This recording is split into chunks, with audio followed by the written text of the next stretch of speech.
täällä metsissä se talon poika nimeltä Joel ennen temmelsi. Mutta joku päivä hän katosi tyhjyyteen, eikä vieläkään tiedetä missä hän on.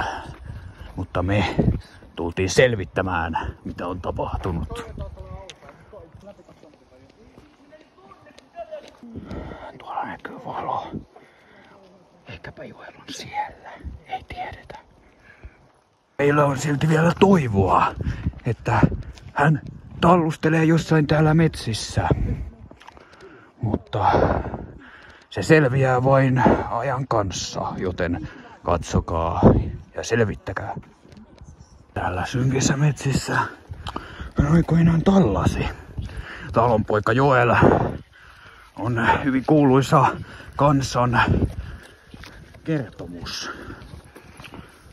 Me tultiin etsimään hänet. Talonpoika Joelin katoamisesta ei paljon puhuta. Hänestä puhutaan, että hänet voi tavata täällä metsien synkimmissä kulmissa. Täällä synkissä metsissä hän on tallustanut. Nyt käytämme haamuntunnistuslaitteistoa. Nyt haamuntunnistuslaite on päällä.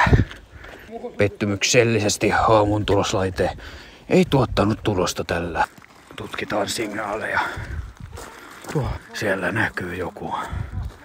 Mutta emme tiedä, onko se Joel. Me ollaan täällä syvällä metsässä etsimässä talonpoika Joelia. Täällä on vaikeasti navigoitava maasto. Tämä on tosi vaikeaa navigointia.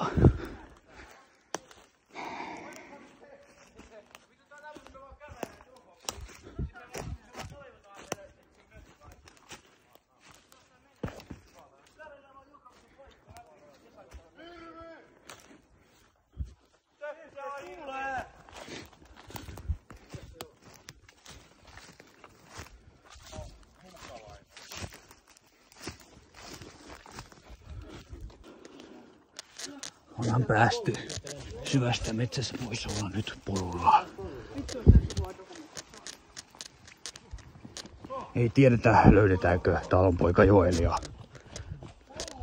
Tällä pyörällä talonpoika Joel pyöräili aina kouluun ja sieltä kotiin.